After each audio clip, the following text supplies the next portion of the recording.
there are some plumbers that they get their license and they're like, okay, that's it, I'm done. No more schooling for me, but that's not a good mindset. Please welcome America's service sales coach, Joe Crisara. Welcome to the Service MVP Podcast, the show that helps home service professionals master high-value sales, build stronger client relationships, and grow their business like never before. Join industry experts as they share real strategies that drive results. If you're ready to level up your service game, you're in the right place. Let's get started. It's the Service MVP Podcast. Welcome to the Service MVP Podcast, and my name is Joe Crisara, America's service coach. And we have with us today a really great friend that I've known for well over several decades, I would say probably. His name is John Baethke from Baethke Plumbing in the north side of Chicago. Welcome, John, to our show. How are you doing today? I'm doing great. Thanks for having me, Joe. Well, it's a pleasure and an honor to have you, John, and it's overdue, honestly. I've been trying to nail this down, and I don't know why I haven't been. It's on me, so I definitely could have done better at getting you on here. I think John is going to, today's thing is going to be the reality of dealing with hard costs in a business and how you, the gap between the value of the financial reality that takes place. So how about this? The financial reality gap, dealing with the financial reality gap, I think that's the name of the podcast, which is John runs a union plumbing company in the north side of Chicago. There's two things that are difficult: the reality of union, the benefits, the pay, the nature of union people who are like, I got to learn how to communicate. And then you've also got the north side of Chicago, which try parking a truck in the north side and some small neighborhood that was built for horse-drawn carriages or whatnot. Mm-hmm. John, let's talk about that. I mean, I always tell your employees whenever I see them, I'm like, if I had to do something to my worst enemy, it would be making them own John Baethke's company, because it's such a reality check that you have so many stark realities that you have to fill that gap every day. John, tell us a little bit about how you got started and when you first realized that this gap had to be filled, if you don't mind telling me that first. Let's start with that. So how far back? Like when you say got started, like actually in the industry as an You have to go apprentice? back in your childhood or things like that. You carried a flashlight for your father. I know we all did that, but it's like, so what? Join the crowd. But no, tell us about when you first started running the business, and you probably did construction, moving into service. Tell us about how that transition happened. Yeah, so as an apprentice and early on as a journeyman working for somebody, I did new construction, single family, semi-custom homes. So naturally, that's what I thought I was going to do when I started my business. And that didn't last it didn't make it to 2 years doing construction. I discovered, because to fill the gaps, I was doing service. And I discovered really, really quick, service was the way to go. Number one, your customers appreciate you. A general contractor doesn't. He doesn't appreciate you unless you sharpen the pencil on the next project. So, it was less about getting the job done well and more about, just get it done fast and cheap. So really quickly, we got into service and we haven't looked back. It's just much more satisfying work. You have the opportunity to save a customer literally every single day. They're calling with a problem. You've left them with a proper solution. So let me see, that was 1993. So by 1995, we were full-time service, 100%. That's amazing. Well, and then there was a reality that it's different than construction, and the value that has to be created. Now, I do want to do kind of like a plus and minuses, because I don't want to, although I don't want to turn it into for a commercial for the union, but there are benefits to being in a union that you get, and there is drawbacks. Can you explain both of those things? The reality you have to deal with every day, both. So there's benefits to it. Why don't you end with the benefits and start with the challenges of that situation you're in, and then give us the benefits too, because there are benefits, right, John? Is that correct? There absolutely are. So the challenges are, it's extraordinarily expensive, right? My cost per plumber, just their wages and their benefits, exceeds $100 an hour, my cost. That's not workman's comp. That's not our general liability. That's not the gas in the truck and all the other overhead. So right off the bat, it's extraordinarily expensive. The other challenge is, being a union contractor is despite how an individual performs, they get that hourly rate. So it's not unusual for a guy to go out, maybe he does a couple service inspections that don't turn into any work. I might pay a guy for a full day's labor and literally have zero revenue coming in on that individual, which is tough. Now, obviously, things balance out, but it's it makes it a little more of a challenge to motivate an individual where he can go to work for 8 hours, bring in zero, and he gets the same pay. It's not commission, right? A company who pays commission, well, if their guys don't perform, they don't get paid. Now, even when we were non-union, so I was non-union for 13 years and I've been union for over 20. Even as a non-union contractor, I actually made the choice to pay hourly. And I always matched what the union was paying, and I always had good benefits. We paid for health insurance for the direct employee, their wife, their children. So we were very near the cost of union anyways. The reason we did that is because when they're going out, and we use your system, Joe, so we give 6 options, but when they're going out, the money doesn't matter. They're going to offer them the options, and the customer's going to choose what's best for them. And it doesn't matter if they choose the lowest option. My plumber just wants to get the job done to help that customer. So that's the benefit of paying them what we pay them, is they're not going to do something unscrupulous. They're not going to sell something a customer doesn't need. They're not going to push a customer towards one of the options. They're going to actually just help them make the best decision for themselves. So that's the biggest benefit. So it's part of the challenge, but it's also the biggest benefit. Yeah, I think there's two benefits on the other part of it too, which is that sometimes you have a plumbing company where only the owner is the licensed plumber, but in your company, all of the plumbers are either licensed or on their way to that license. And so the idea would be, and I had this idea too, that when I had my business, like I want the least person in my company to be at least as smart as the owner of another company. And what do you think of that? Is that the fact that you have it's qualified workforce, not somebody like the trainee part of it? There's a technical training that is constantly being performed under the scenario you live into. Does that help there too?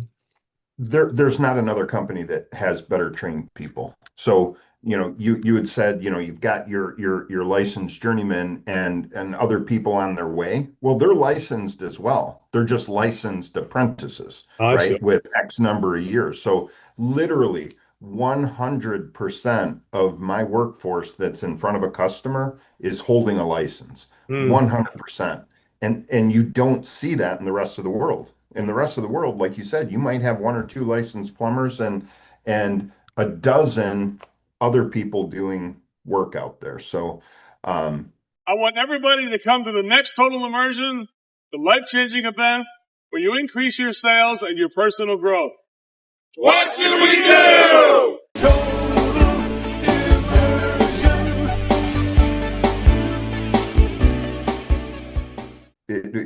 we bring the qualifications to the table. And the quality is higher and the callback rate. I mean, honestly, if you're paying somebody half of what you're making or 25% of what you're doing, you may wind up doing the job 2 or 3 or 4 times before the guy's learning how to do it. To learn on the job rather than learn in the specifically having a partition of training, that part of it. That's a really, honestly, it's a great benefit because I think a lot of people wind up paying 2 or 3 times to get the work done.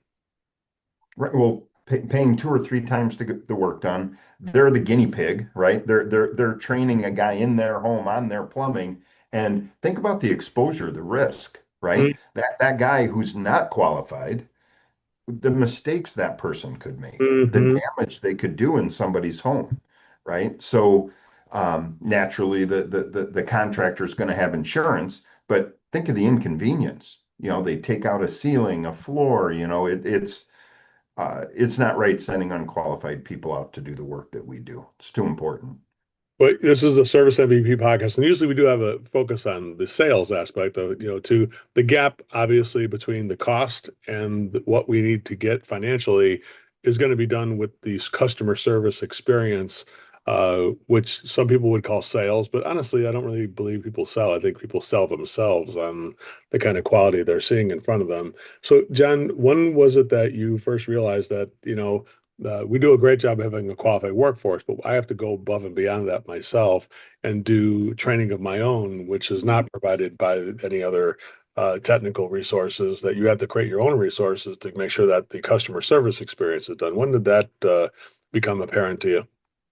Well, that goes way back. I mean, even when I worked for somebody, when I was an apprentice, I specifically requested to go to the contractor meetings, to go to quad counties. They met once a month. I was always trying to learn myself. So that's the culture that I created when we started Baethke Plumbing, is constantly learning, constantly improving.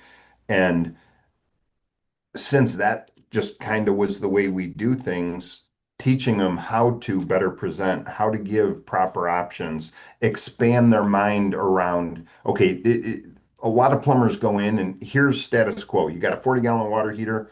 I'm going to offer you a 40-gallon water heater. Well, maybe that's not what they want. Mhm. Let's give them an option for a 50, a 75, a power vent, a tankless. There's so many options. Educate them what the benefits and the disadvantages are to each of those options and let them choose. So first off, we train our guys incessantly. We meet weekly, we send them away for training. We're very near Kohler, Wisconsin, so our guys are regularly up at Kohler doing training. We train on tanklesses, and we send them out to your training. Just in the last 3 months, I've had 3 technicians out for a week working with you. Yeah, thank you. Thank you for that. By the way, John, I have to give you credit for training me too, because I remember it was 2001. I'm not sure if you remember this, but I drove down to Milwaukee Avenue and I was just starting my consulting career after I sold my company and decided that they're going to do this. It wasn't called Service MVP. It was just me out there trying to help people. And I remember in 2001, I came into your office and you taught me a lot, honestly. So over the years, not only have you taught your contractor stuff, but Joe Crisara has been a student of John Baethke's as well too, and I've fallen into your educational ways, and you've educated me on how to do consulting better and how to do this job better. I remember that first meeting, I thought I was going to try and sell you something, and all I did was like, man, my head was hurting with all the information you gave me on the advice you were giving me, and it was probably, I knew I had a good friend because you didn't buy from me at the time, but you did give me priceless information that I still use to this day, John. And that's what we're going to talk about now. I want to talk a little bit about that part of it, which is honestly, a lot of people overdo the performance pay thing. Like that's the way you're going to motivate people to do the job right. Does that make sense, sir? And I always reject that. I think that, no matter how you pay people,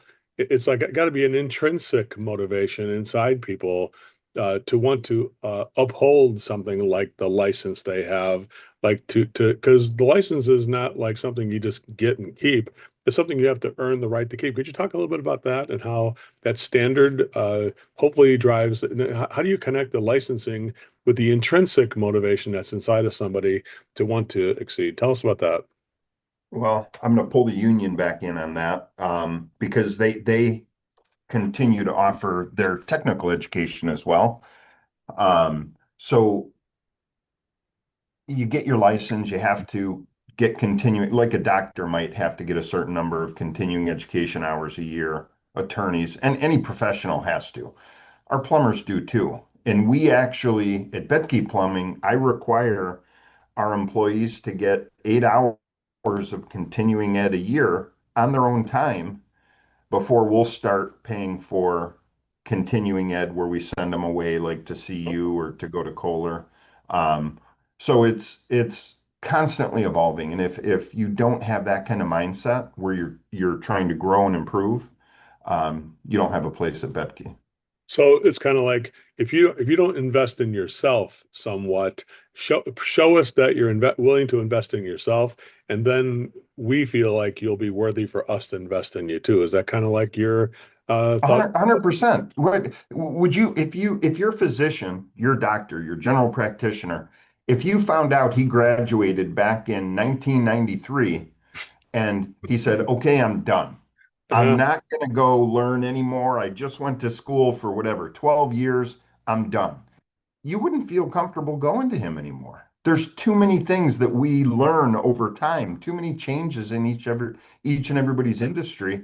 You need to keep on top of things. So if and there are some plumbers that they get their license and they're like, okay, that's it, I'm done. No more schooling for me, but that's not a good mindset. That's really great. Well, let's talk a little bit about the accountability to the different things that we teach, because you do send people to the training. It is a huge expense to send somebody. It's got to be well over $20,000 to pay the guy, the airfare, the hotel, and all that stuff, the ticket, and things like that. So you do invest a lot in that aspect of it. Now, to get the return on investment, that's the thing that people fear, that I invest in my people. What if they don't use it in a way? So tell us a little bit about some of the accountability. I would call it the let's call it the John Baethke care, respect, and support accountability systems that you put in place. Tell, tell us a little about how you expect people to use it. Do you just say use the whole thing, or do you layer it in? Tell us a little bit about what do you start requiring after you've invested in something like this, that people start to do maybe on week one and or as they progress. Can you tell us a little bit about that? Okay, well, obviously we have standards, right? And it's not just dollars, it's performance in productivity mostly, right? So if you're going to go to a customer's home, they're going to choose what they choose. It might not be the highest option, it might be a mid-range or a low option, but that work needs to be performed in a specific amount of time. So we hold them accountable for, performing as plumbers, as capable mechanics. Um, we also, in our weekly trainings, this week we actually ended up having a vendor come in, but we were going to start from day one, chapter one, actually, of your book, Hmm. the tire story, right? I Nice. love that, right? And we're actually going to do it next week since we had the vendors in today. But we revisit that over and over to help them remember and reinforce customers need options. Hmm. And once you've done that, the work's done for you. As long as you communicate those options properly, it's all gonna it just all comes out in the wash. Hmm. Customers are gonna choose the options that keep us in business. Yeah, I think the elements of the program, the big strokes are you creating are you using the name and creating a relationship with the person and a connection? Two, diagnosing the whole system. Three, making the options, which is definitely has to get done. Four, and making everything personal based on the connection. So merging the technical with the personal, and then here's the problems and the impact on your family. Here's the solutions and the benefit to your family. And then managing the opportunity to get the yes, no, another appointment. Like we're okay if you say no. We're okay if you say yes. If you don't want to say yes today, maybe in the future you'll say it. So let's In the schedule future. that. Mhm. So tell us about the what's expected. If I was working at Baethke as a plumber, what would be expected of me? I go on a call, and how soon would accountability be coming in my direction if I failed to do any of that? If I just like free use my own free will and did whatever I wanted to do, and it wasn't any of that stuff, how fast would I get feedback in a way to get back on track? Would you say? Well, I mean, it's immediately within the first 30 days because we're going to see how you're performing. We're going to get the feedback from the customers. We do happy calls. We have communication with the customers about um, certain aspects of the call that should have happened. So we know if it's happening. First month, first 30 days, you're just learning. We're not going to be too hard on you. We're going to do a lot of coaching. Month two, we have higher expectations. We're if we're not seeing the results we want or know that we need to see, we're going to have much more intensive coaching. By 90 days, if you're not doing it, if you haven't adjusted to the system and you're not performing those activities in front of the customer, we decide to part ways. So it's a pretty quick turnaround. So let's just go over a little bit. Thank Okay. you. That's good. That's really good. It's like stages. You don't just say hardcore. You're doing it. It's the first 30 days. Okay, now you know what we're doing. I just call it you're conscious. First, it's unconsciously incompetent. You don't know what you're doing. You've never been trained. Now you've been trained and you're consciously incompetent. You know what to do, but you need 30 days to figure it out. And then you're consciously competent. Like, I think I'm getting it now. I'm doing it all.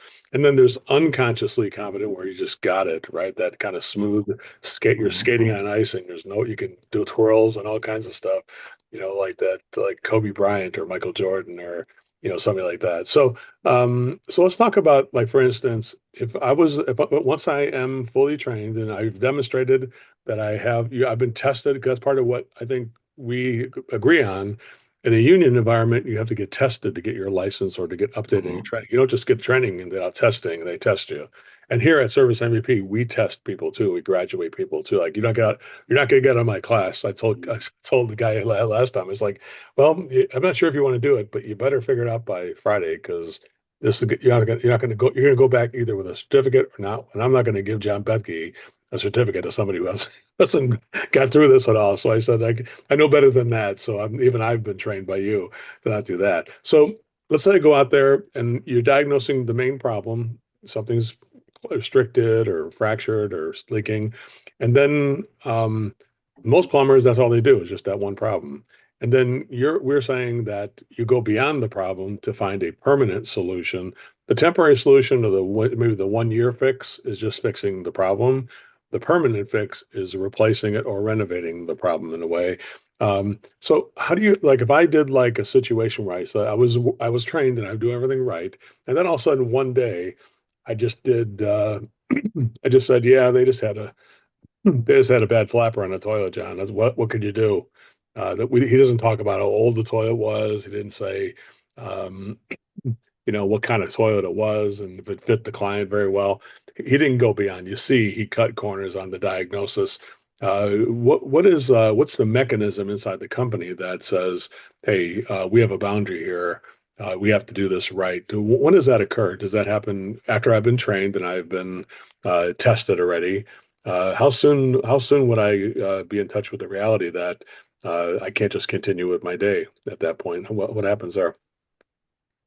Well, you and I have talked about this many times. It depends how drastic the failure was. Their day might end there. They're coming back to the office, and we're gonna replay that call and replay it in a way that it should have been performed, right? What should you have discussed with the customer? What kind of options should they have received? What other kind of options could they have received? But most oftentimes it's a quick debrief after the call, and then we see a radical shift. Their next call, they're back on track, and they're doing exactly what they need to. So you're saying the dispatcher or who in the company does review the call to make sure it was done right? Is every call reviewed like that on a every call basis, or are you attempting to do that, or does that happen just? We attempt to do that. Obviously, on a hectic day, we're just trying to get bodies to the rest of the homes that need service. But we have a service manager. He's reviewing the calls. They're depending on the results of a call, there might be a quick they'll talk about it with the dispatcher before they're given another call. But at certain levels, like if it's just a dispatch only, or if they didn't give 6 options, then there's a call to the service manager where he can figure out why it did or didn't happen. And that's kind of the breaking point where it's going to be decided, well, are we going to pull them in and talk in greater detail with this individual, or do we just have a quick phone conversation, send him on to the next call, and make sure he makes the corrections? I see. So there will be feedback If Absolutely. somebody fell short on something like that, if I didn't do any options, what would happen if I said, "Yeah, I didn't think they needed any options, John.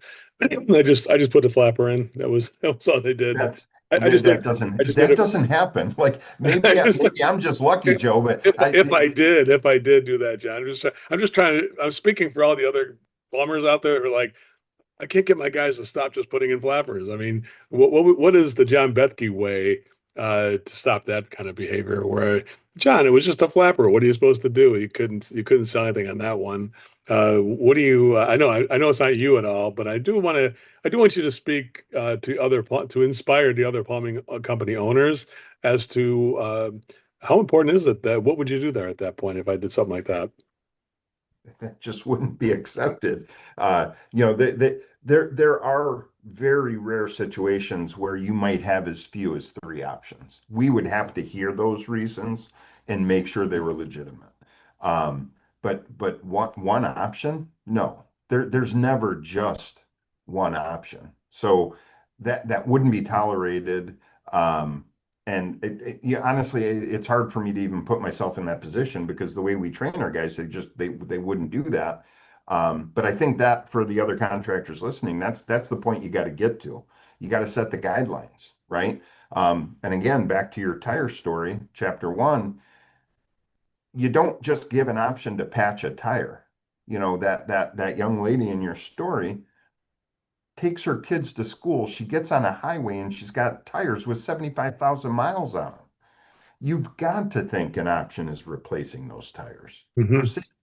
And we have the same thing in the home when we're working on the heating or the plumbing. There's just not ever a situation where there's just one option. And so diagnosing the problem and then looking at the next thing, like anticipating the needs, which is really great customer service, right? So how do you connect the system and the pure motives of the system to your people? I mean, honestly, you can't tell a guy like, "Hey, you're not selling enough." That's not going to be a very popular message with any workforce, much less a union workforce. What is it the kind of talk that you deal to get into the intrinsic motivation of somebody like this?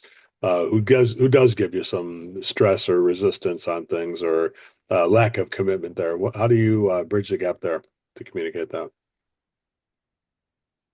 Well, it's not by speaking about just selling more. What else could they have benefited from? Uh, how's that? How long did you ask them the question? How long do they plan on being in the home? Well, they said Mhm. they're going to carry them out in a box. All right. So you said they were in their 50s. They're probably going to be there for 20, 30 more years. You said that toilet was already 25 years old. What kind of service did you provide just putting in a new flapper? You didn't even give them an option for a new toilet, something that might last till they're taken out in a box, right? Mhm. You Mhm. basically doom them to have us out again, maybe in 6 months or a year, to put in a new fill valve or change the supply tube or have to pull and reseat it. There's so many other things that they would have benefited from that you hadn't even given them the option. And they gave you the clear reason why they're going to be there for the next 20 or 30 years. Mhm. That's great. So, So tell me about you get people to diagnose the whole system and they're bought into it internally because that's something that has to happen for it to be successful. If you can't just go through the motions on this. If you do, the consumer will smell that he's just doing it because his boss told him to do it, right? As opposed to this guy really believes in it. How important is that the plumber or any tradesman believes in the process and that it is the right thing to do to serve a consumer's best? well, there's two things there. Of course, they got to believe in it, and that's through patience and training and um, helping them understand how even they like to buy, right? But even more than that, back up to when we hired that individual, you got to hire the right people. You got to hire people that care, right? And when you're interviewing somebody to bring onto the team, you look for those kind of qualities. Somebody that cares about others, somebody that's going to be empathetic to the customers. They're not there just to make a buck. Mm. They're there to literally be of service to people. So those are some things that are almost impossible to train. The character of someone, what's inside there. So that's something you hope that when you hire people, the employee brings with them before they got here. Is that what you're saying to me? Well, we make sure they are, right? We interview intently. It's we hire very slowly. Unfortunately, the other end of it, you fire quick. If you find out you didn't get the right person, you get rid of them. But you have to hire very slowly. Make sure you've got the right person. Then the training is a lot easier because you've got a good person in the seat. Hmm. So what are some of the motivational things that Baethke Plumbing does to obviously there's not a financial you're already getting paid top dollar, and I think that's fair. I mean, it's like I mean, it's a lot of money. $100 an hour would be 4,000 a week, guaranteed or whatever, without any question. That's going to happen. So, what is the way to make me feel? I mean, beyond the money, which of course once you get paid that much money a week, though, it becomes just normal. It's not like anything. It's not anything special after a while. It's just what I get paid. But what do you guys do to create a status or something that allows people to want to reach for a higher level to the next thing? There is there something you guys do there? Tell us about that. Well, we publicly post everybody's performance, how efficient they are, how well they get jobs done. So now we're working off of their mechanical pride. I'm a great plumber. Look how efficient I am at Mm. getting water heaters and toilets. So there's that. Also, we get a lot of reviews, a lot of 5-star Google reviews, Mhm. and we do celebrations. Every meeting we celebrate all the reviews and all the wins from the previous week, and they're incentivized. It's nominal, $25 if they're mentioned in that 5-star Yeah, yeah. review. But I'd say that's number one. They Mhm. they love wowing a customer, really befriending a customer and gaining their trust and getting that 5-star review. And when we celebrate those every Tuesday morning, I think that lights them up more than anything. Mm, what a motivator. Yeah, just like almost like a post-game interview when we won, right? Like, tell Mhm. us what went into John, what was the key to that job or whatever? The kind of like athlete gets interviewed after a game when they won the game. And even if we almost won the game, we still had we still good. But I love the thing about posting the wall of fame in a way, the photos or hey, look at it. Look, I want you to see this tank list that was put in by Ron or one of our guys. Ron retired, I think, now at this time. One of the guys Yeah, I remember very recently retired. Yeah. that. So I'm trying to get a hold of him. I think he's retired from my phone calls too, but that's okay. No, he would love to talk to you, Ron. He I'll would give him a love call to today. talk to I'll you. tell him I talked to you today for sure. But so the showing the workmanship and putting that up there and glamorizing, hey, look at this. And then two, here's the 5-star review. Getting them to speak on what went into that experience and things like that. Is that something you also get the guys to express the Yeah, effort how that's made? how did you wow that person, right? And they share. They share that they got along with the dog or that they, hit it off with the kids or, they share all the special moments they had in the person's home, how it became such a successful call, why they chose to write such a spectacular review. Um, and that's powerful because then the other guys see, this isn't just fluff. You're not being fake. You're just being genuine with a customer, and it makes your job more enjoyable. So there's that emotional part, right, that they enjoy, and then like you shared with the pictures of the jobs and the mechanical, aspect, they compete on that too. So put the money aside, they're earning plenty, but they like competing. They know they're Mhm, all good mhm. people. They know they're all good mechanics, but hey, I'm better. They like having that. How important is beyond the money and all that stuff, just the relationship you create with your employees and things? Tell us about that a little bit. Is that something that you are? Because I know there's two kinds of union contractors. Some are like hardcore. You can't do anything. The union makes it's like they look at the most negative aspect of it, and I'm like, yeah, but what about you and your people? Why don't you just stop looking at it like it's some tool you're getting from the union? It's the actual person. You do realize it's a person that's in front of you. Tell us a little bit about the humanization of that type of workforce, if you don't mind. Well, so we have a master agreement that tells us what we have to do for our people, how much we have to pay them, and the benefits that they get. Baethke Plumbing, over and above the agreement, like the agreement doesn't even cover vacations, paid holidays. We pay up to 4 weeks paid vacation, which is pretty huge, right? We pay all the federal holidays. Additionally, in this was because we really care about our employees. Workman's comp covers you if you get hurt at work. What happens if dad, one of our, male plumbers gets hurt playing ball with one of his kids, or he takes his kid skiing and he tears his shoulder? What's going to happen to him? He's out of work for 9 months. Yeah. And this is aside from the union, Baethke Plumbing has short, long-term disability for 100% of our employees, office staff, warehouse staff, and field staff, so that if they're hurt outside of work, they're not going to miss a paycheck. And that's because we care about our people. Well, John, it seems like what you're expecting, I think that's leading by example, I would call that. Just giving my own little comment here, just learning about all that, is you're going above and beyond showing your employees good customer service.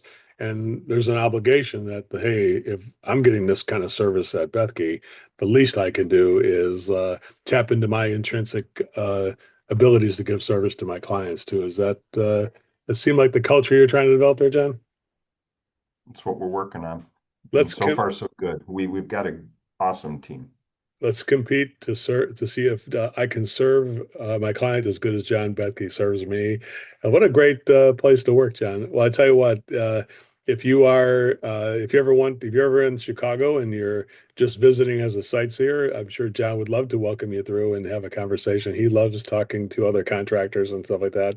John, thanks a lot for doing this, and definitely the community in the north side of Chicago area where you guys exist, and the community you guys work in are very fortunate to have the effort you guys make at Baethke Plumbing. And I definitely highly believe in what you do, and I use you as one of the highest examples of a owner serving the employees before we get the employees to serve the customers. So thanks for being on the podcast, John. I appreciate that. Thanks, Joe. Thank you. All right, everybody. Thank you so much, and welcome. We'll see you on next episode of the Service MVP podcast. Goodbye, everyone. Thank you for listening and watching the Service MVP podcast. I want to give you a copy of my free book. Just click on the link below in the description, and one will be sent to you from me personally. Thank you so much for listening.